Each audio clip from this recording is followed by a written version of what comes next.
I just replaced my wife's valve cover, but there's really no point in doing it if the crankcase isn't venting properly. So I'm going to replace the PCV valve next.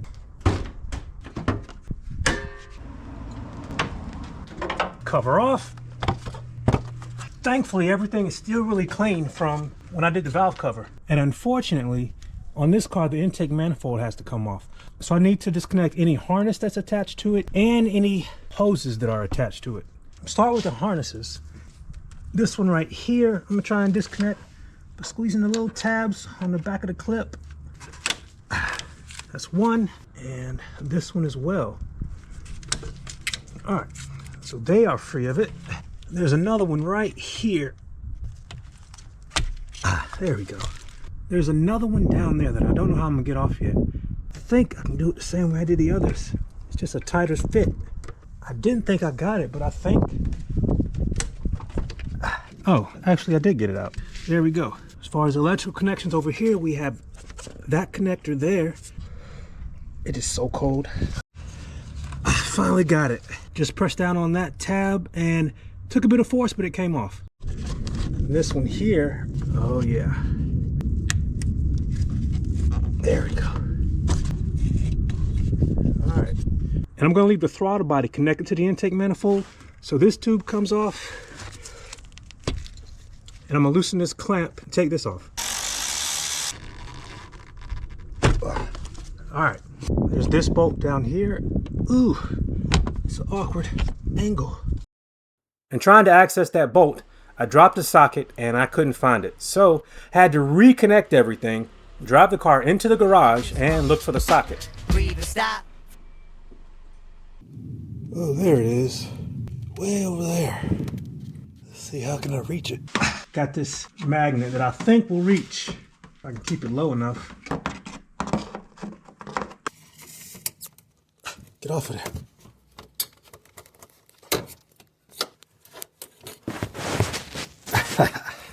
All right, let's do this again. See if I can get this hose clamp off.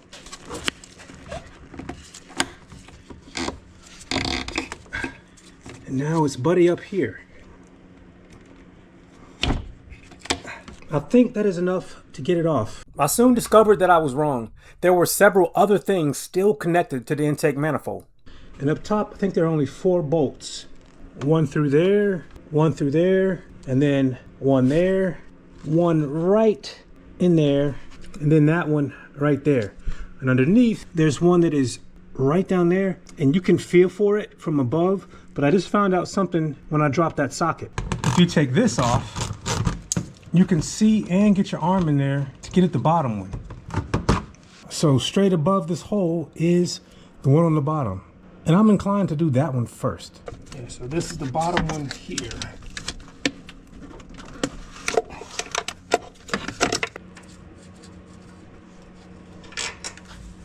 And the first one is over here.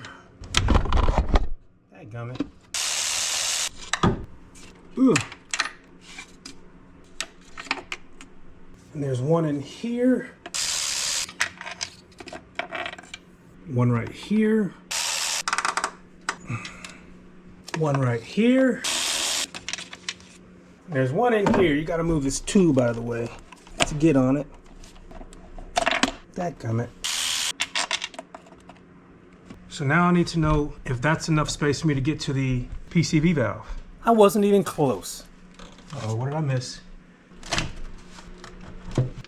I forgot the bolt that made me drop the socket in the first place. That bolt. It's pretty free at this point. I just gotta figure out how to deal with the rest of the clearance issues. I think if I free this clip, that will help me out some. All right, let's see. That is free. So I was able to put a screwdriver in here, twist, and not pop this free. And that may give me a bit more freedom. Let's unplug some of these, see if that helps, which I have never done before.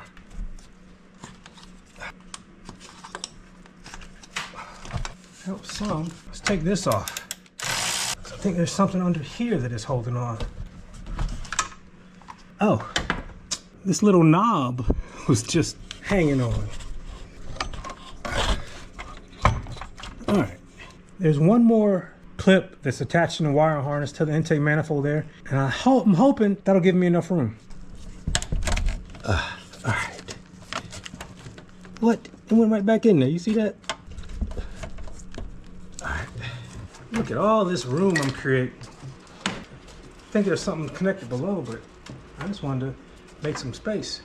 I did not think this would be a undercover off endeavor. But once I got it off, it revealed another connection that I couldn't see from up top. Yes, yet another harness connected to the intake manifold. I think that'll do it. And that is kind of close to the starter, so I'm going to disconnect the negative battery terminal.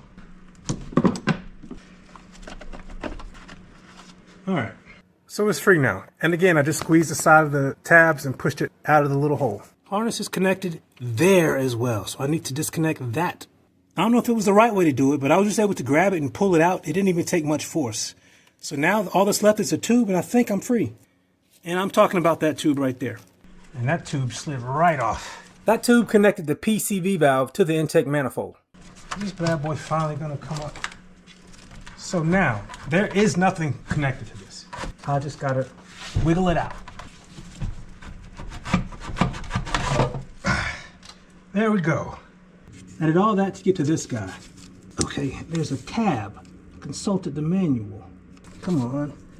Definitely don't want to break this thing. Looks like there's a tab on both sides. And dadgummit. I'll be doing stuff with time constraints. I need to take my time. Alright. Well, for better or worse, it's off. Actually, I'm not too concerned because that's a tight fit. A lot of old school PCV valves don't even have that retainer. Ooh, O-ring. The old one is a bit gummed up, but based on the shake test, it was still operational. But they do fail gradually, and by the time pressure builds up and it causes an oil leak, it's too late. So it's good preventative maintenance, especially after so many years and so many miles. There you have it.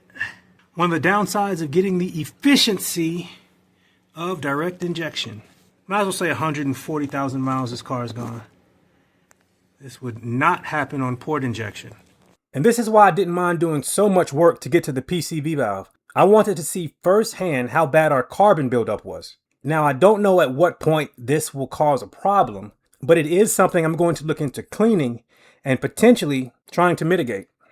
I trusted the dealership when they said, I'm gonna give you all the seals too. This seal does not go to this. It might go to the box, but it doesn't go to this. So this is the old one. There is a O-ring on it that I'm gonna transfer to the new one. I'm gonna put this one in. I had an O-ring kit, but none of them seem to seal as good as this. So this is gonna have to do. And I will be back under here in the near future, so let's hope that one side keeps it on. And it looked like it will. And this tube goes back on. I do have new gaskets for the intake manifold.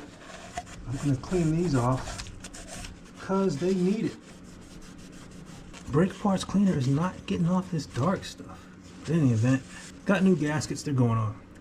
Yeah, so these gaskets, oh wow. These gaskets have lost some of their elasticity. And I'm glad I'm replacing them. Yeah, they don't stick out too much anymore. It's a lot of oil on this one.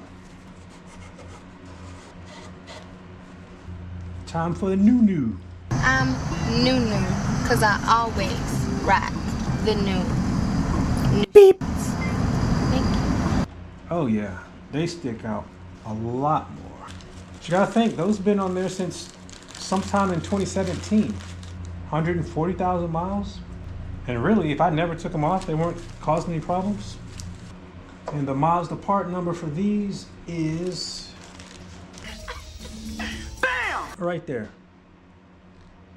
Now that I know the lay of the land, this should go a bit smoother.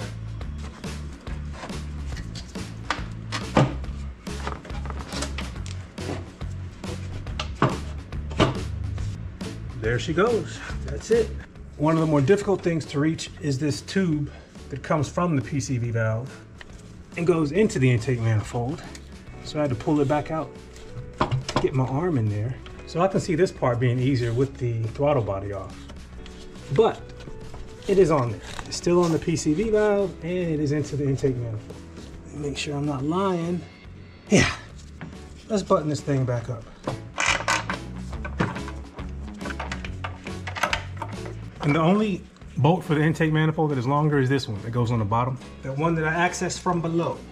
And all these get torqued to 14 foot-pounds.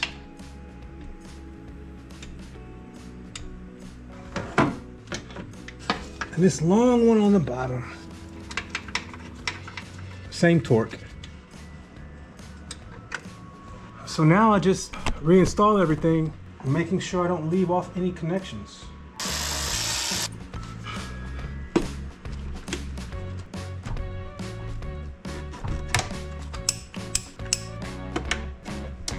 And this little annoyance, which I can barely reach now. See, these are little things that next time I do it, it's gonna be a lot faster because I know where all the little issues are. And the rest is all the little spots where the harness was connected. Negative battery cable. The cover. And I think I can pull it out now. If you'd like to follow along as we continue to maintain our CX-5, hit subscribe. And if you'd like to see all the other work we've done to it, check out the playlist. I'll have it linked below. Thanks for watching. Take care.